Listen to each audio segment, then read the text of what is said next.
እች ልዩ የምትባል ሴት ማለት ነው እንኳን እና ሀይሚን እነ ብሩኬን አይደለም ህግ እንኳን ማክበር የማትችል ሴት ነች። እና ማለት ምኑም ባልታወቀ ነገር ገና ልጁ እንኳን የኔ ነው ብሎ ሳያምን ማለት ነው። ዛሬ እንግዲህ ለሀይሚ መጥሪያ ሰታታለች ለብሩኬ እንድትሰጠው ማለት ነው። ምን አይነት ጭንቅላት እንዳላት ምን አይነት አስተሳሰብ እንዳላት እኔ አላውቅም ማለት ነው።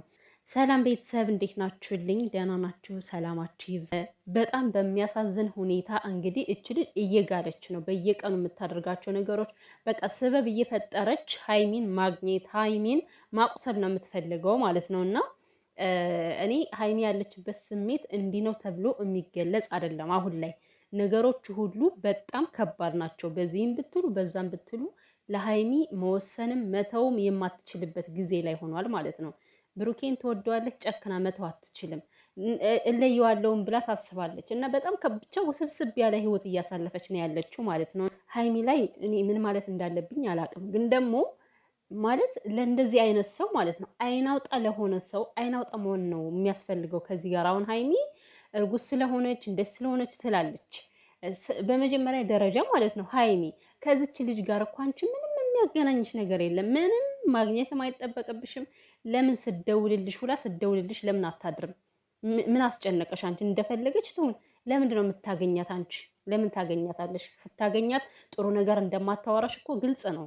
ልብሽ ያውቀዋል በደንብ አድርጎ ማለት ነው። እና ጉዳዩዋ ያለው ከብሩኬና ከብሩኬ ላይ ነው። የምታደርጋቸውን ነገሮች በሙሉ በብሩኬ በኩል መጨረስ ትችላለች። አንቺ ከዚህ የእሷ እቃ አመላላሽ አይደለችም እንዴ? ተላላኪ ያደረገቻት እኮ ጭራሽ ትሰጫዋለሽ ብላ ግግም አለችባት ማለት ነው እንዴ። እኔ ሀይሚን ምንድን ነው አድርጊ የምትላት? በነገራችን ላይ እንደዚህ የምትሆነው አሁን ምንድን ነው ሀይሚ ቦታ ስለከፈተችላት ነው። እኔ አሁን በሀይሚ ላይ ለምን እንደዚህ አታረጊ ምናምን ልል ሳይሆን ግን ደግሞ ሀይሚ ነገሮችን ተቋቁማ በቃ ያለውን ነገር ተቋቁማ ከብሩኬ ጎን ብትሆን ማለት ነው። እቺ ልጅ መግቢያ ነበር የምታጣው።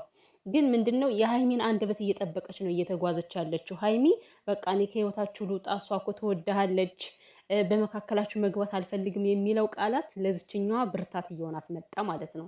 ሀይሚን ከሁለታቸው ማውጣት ትፈልጋለች። ግን ደግሞ ይሄ የሚሆን ነገር አይደለም። የምትፈቀረው ሀይሚ ነች ከዚህ ጋር ብሩክ የሚወዳት ሀይሚን ነው አንቺን አይደለም። ምናልባት ይሄ ልጅ እውነትም ከሆነ ማለት ነው በቃ ልጁ የእሱ ከሆነ ለልጁ የሚደረገውን ነገር ያደርጋል እንጂ ከአንቺ ጋር ምንም አይነት ግንኙነት ሊኖረው አይችልም። ምክንያቱም የማይወድሽ ከሆነ ከአንቺ ጋር ማንም አስገድዶ ሊያስቀምጠው አይችልም እኮ።